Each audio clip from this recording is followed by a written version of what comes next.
Hello' কি খবৰ? মই বাবলি আজি মোৰ ভিডিঅ'লৈ স্বাগতম জনাইছোঁ। সকলোকে ৰাতিপুৱা গুড মৰ্ণিং জনালোঁ। আৰু আচল কথাটো কি, এতিয়া সময় কেইটা হৈছে চাওক আপোনালোকে, তেতিয়াই গম পোৱা যাব। এতিয়া সময় হৈছে 4:34। কিয় তেনেকুৱা হৈছে গম পাই নাই? আচলতে মই আজি ৰাতি চকু বন্ধ নকৰাকৈ ৰাতিটো পোহৰ কৰিলোঁ। কিহৰ কাৰণে কৰিলোঁ মই নিজেই ক'ব নোৱাৰোঁ। আৰু মোৰ মাজে মাজে তেনেকুৱা হৈ থাকে। আপোনালোকৰ তেনেকুৱা হয় নেকি? অকণমান জনাবচোন। মাজে সময় কেতিয়াবা তেনেকুৱা হৈ যায়, চকু বন্ধ নকৰাকৈ ৰাতিটো পোহৰ কৰিব পাৰোঁ। আৰু ঠিক তেনেদৰে আজি মোৰ এনেকুৱাই হ'ল। তাকে ভাবিলোঁ ভিডিঅ'টো কৰোঁ আৰু লগতে আপোনালোককো দেখুৱাই দিওঁ।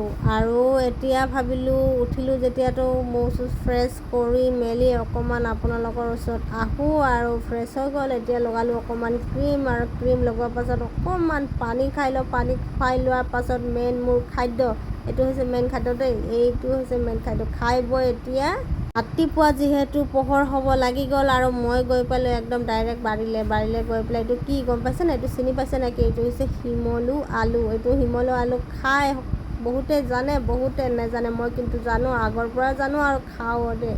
বাৰীলৈ গৈ এইটোৱে ওলালোঁ আৰু কি কৰোঁ, ৰাতিপুৱা হৈ গ'ল যেতিয়া চাহ খাওঁ, আৰু চাহৰ লগত কিবা এটাতো লাগিব। কিমান আৰু বিস্কুট দি পেলাই চাহ খাই থাকোঁ বুলি আমনি পালোঁ। গৈ পেলাই বাৰীত দেখিলোঁ কি শিমলু আলুখিনি ডাঙৰ হ'ল, আৰু বহুত দিনৰ মূৰত শিমলু আলু খাইছোঁ। ঘৰত থাকোঁতে শিমলু আলু খাইছিলোঁ, এতিয়া মই বিচাৰি আনি পেলাই গছ ৰুইছোঁ, আৰু ৰুই এতিয়া খাবলৈ পাইছোঁ। দেখিছে নাই?